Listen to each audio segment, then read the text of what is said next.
2 a.m. on November 9th, 2016. I was alone in the middle of a street, shouting at the top of my lungs. Donald Trump had just been announced as the next president of the United States. I was overcome by emotion, and the shouting was helping. It was helping release some of that emotional pressure I had been feeling. You know, a lot of people felt a lot of things that day. Some people were ecstatic. Finally, a president had been elected that really understood their needs. And others were really sad. How could someone who had been so divisive win? For me, those feelings that night, those shouts, were all about anger. I was angry because of the uncertainty I knew a Trump presidency would bring for my own country, Mexico. I've thought a lot about that night. What I did, what I could have done. And you know what I would have done if I could go back? I would have gone into a library and I would have run some regressions. Today I'd like to tell you why. With the hope that maybe by telling you the way I dealt with those emotions, it can help you figure out how to deal with the emotions you might be feeling. I was born and raised in Mexico. I grew up in a family that has always believed that Mexico and the US should be closer together. My dad was the chief architect and negotiator for Mexico of the North American Free Trade Agreement. I came to study college in the US. I worked here after that. I am about to graduate from 2 master's degrees here in the US. I came to study and work in the United States because I hope to live a life that allows me to bring the 2 countries closer together. I love Mexico, and I have a profound admiration for the United States. For me, it's always been obvious that bringing our 2 countries closer together is a good thing. And yet Donald Trump seemed to stand for completely the opposite of that. I was so angry that night because I couldn't help but feel that he had won precisely because he had promised to divide our 2 countries. He literally promised to build a wall between our 2 countries. And that made me angry. I was desperate to take action, to do something. But I didn't know what to do. So instead, I started expressing my emotions in all kinds of platforms: WhatsApp, Facebook, emails, in front of people. Anything that I could do to share how I was feeling. I shared how I was angry, how I hated that the US was doing this to us. I even said I hated the US. And to be honest, all of Mexico started doing the same. And suddenly, the discourse in Mexico towards the United States changed in a way that it hadn't changed in over 3 decades. Anti-US feelings became the norm.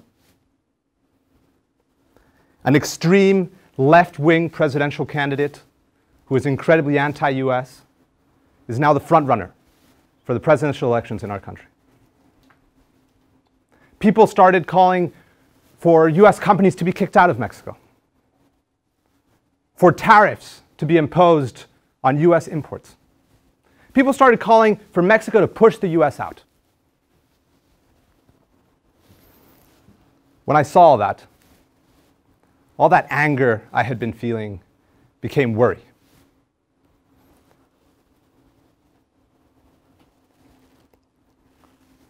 Suddenly, despite everything I had been feeling and saying, I realized that pushing the US out was not the right course of action. No, what we needed was finding ways to keep letting the US in.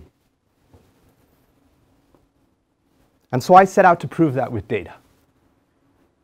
I suddenly had something to do. It wasn't the most exciting action, but it was some action. It consisted in locking myself up in a library, looking at data sets, and running regressions.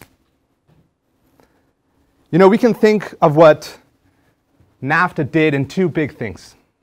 One was that it lowered US tariffs for Mexican products. Those are the tariffs that Donald Trump has threatened to raise.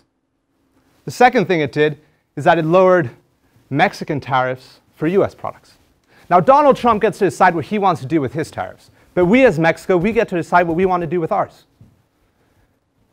And so the question for me was, what should we do with our tariffs? Should we raise them and push the US out? Or should we keep them at 0 and keep letting the US come in? The answer wasn't obvious. Spent a lot of days in the library. But suddenly, I figured it out. I was able to show that Mexico has grown much more because Mexico lowered its tariffs on the US products than because the US lowered its tariffs on us. That means that free trade has been good for Mexico. That means that businesses in our country have grown because we opened up to the US. That means that we shouldn't push the US out, but rather keep finding ways to let them in.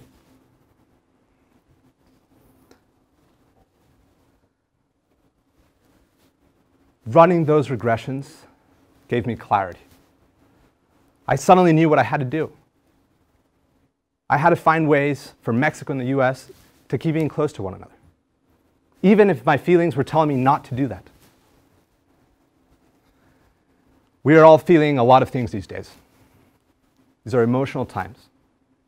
Some of us are facing the most challenging issues many of us have ever seen. And it's hard to overcome the emotions we're feeling. Sometimes they can paralyze us. And other times they can jump us into action that we maybe haven't fully thought out. So today, I want to ask you to complement those emotions and those feelings with data and analysis. If you're feeling paralyzed, jump into the data of whatever it is you care about.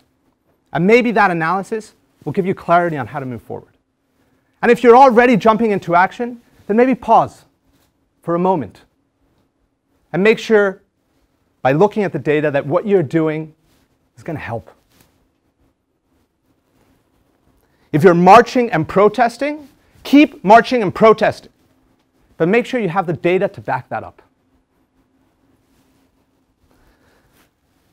When I started preparing to give this talk a couple months ago, my intent was to argue that the way we can counter the inflammatory and outrageous statements made by someone like Donald Trump is by being equally outrageous and inflammatory ourselves. And while that might feel good for an instant, it's not going to do anything. No. Today, more than ever, we need to focus on facts, on data, on analysis. So next time that you're feeling like you want to,